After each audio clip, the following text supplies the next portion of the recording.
Law to the Gentiles. First, what is Gentile?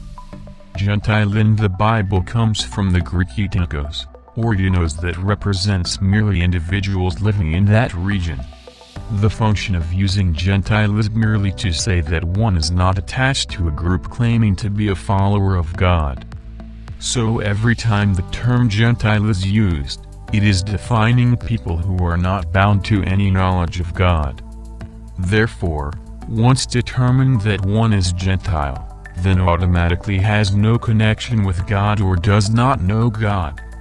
We can see this in the following verse.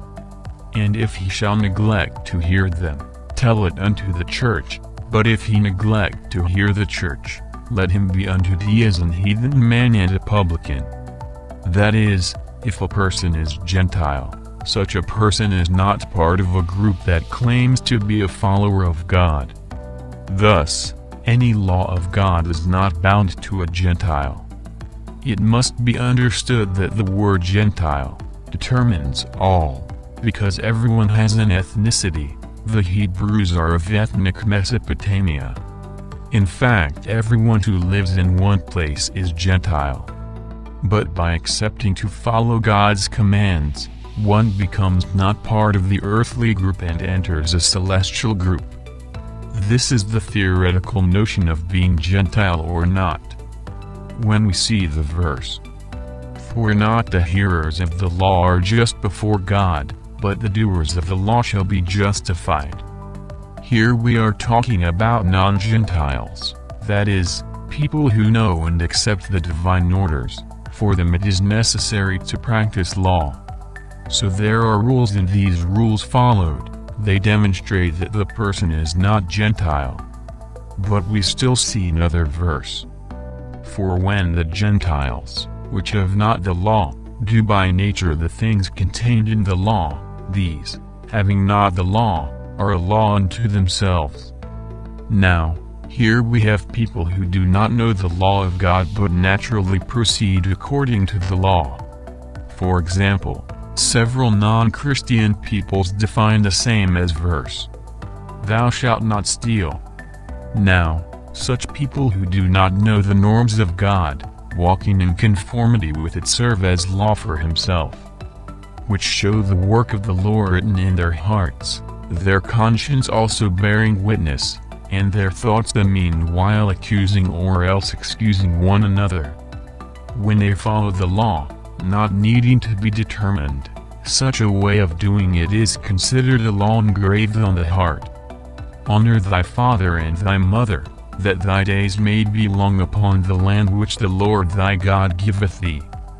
When a person loves their parents and helps such, they have the law engraved on the heart, even if they do not need to read somewhere to follow. The point is that the law does not cease to exist, only that the law has become part of the person. Thus, this person who loves his parents, follows the law naturally, as if the law did not exist or was not necessary. "Because that Abraham obeyed my voice, and kept my charge, my commandments, my statutes, and my laws." The question is, was Abraham a Gentile? Now he was of the Hebrew ethnicity, or Mesopotamian. But he followed the norms of God. If he followed the norms of God, according to the rule, he was not Gentile. He also knew God, for he spoke to God. "Hearken unto me, ye that know righteousness, the people in whose heart is my law. Fear ye not the reproach of men, neither be ye afraid of their revilings." See, in the previous verse we have that the one who has the laws in the heart is separated as a people, for it says, "Ye people, in whose heart is my law," and so being ethnic from whatever region, it is separated as a people. "This is the covenant that I will make with them after those days, saith the Lord, I will put my laws into their hearts, and in their minds will I write them." And now in this verse we can see the question of the people who have the laws in the heart, as was shown previously. We have seen in the text, these show the rule of the law engraved in your heart. Now the law continues to exist, But now it is not necessary to write a law on paper or stone, for it is in the heart. But the law continues. So the previous question is there a law to the Gentiles? The answer is, there is no law to the Gentiles who have no knowledge of God, nor accept such knowledge. But a Jew can be a Gentile if he does not wish to accept the knowledge of God.